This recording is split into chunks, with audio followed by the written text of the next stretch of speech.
Hey, wanted to make a quick video real quick about the fitness circle, your CrossFit circle, whatever. All the criteria depends on who you're talking to, who your trainer is, and what program you're following. But for me, this is just me personally. I set nutrition is the center of everything athletic. If you're not eating right, you're not going to be a great athlete.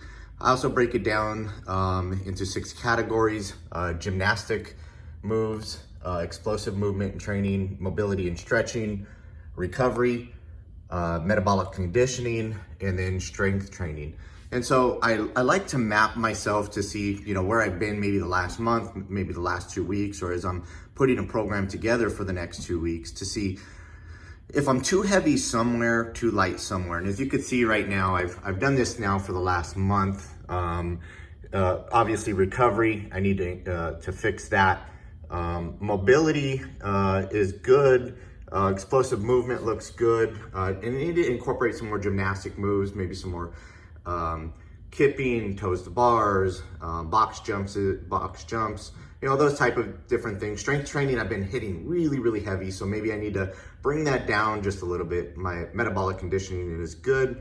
I'll just click over real quick and show you what it really should look like. So as you can see, to even everything out, basically, I need to start focusing on really trying to even out some of the things that maybe I'm not so good. As you can see, explosive training, mobility, maybe bringing that up a little bit. Obviously, I need to tighten up some of my recovery. I'm not letting myself recover.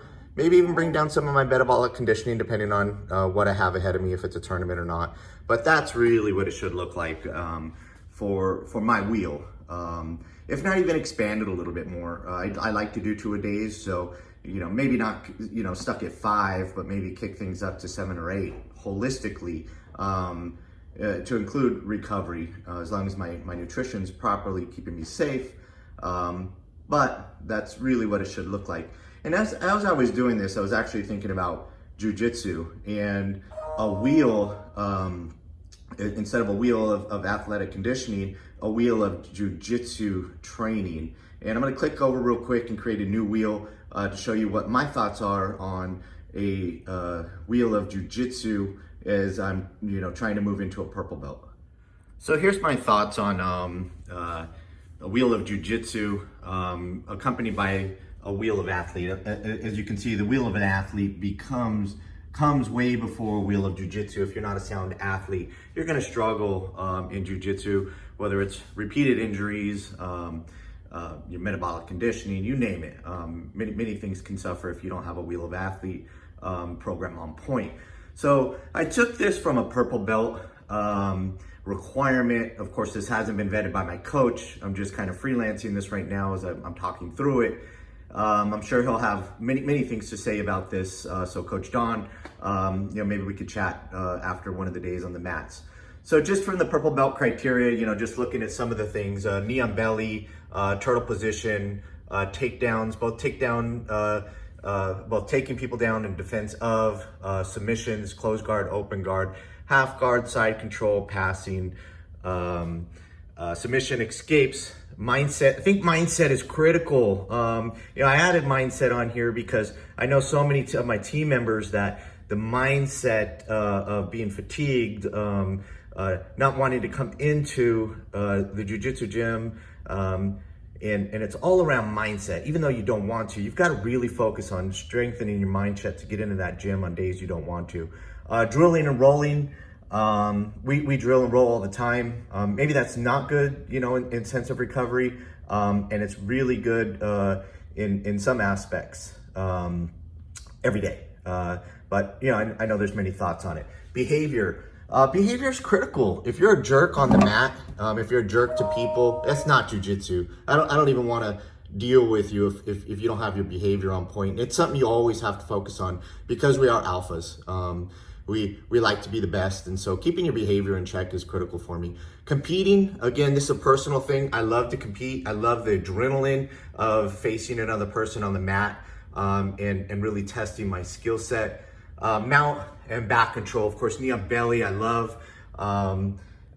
So just kind of my thoughts here. Maybe I'm gonna just kind of scope where I've been maybe the last month, and just kind of see where I need to tighten up.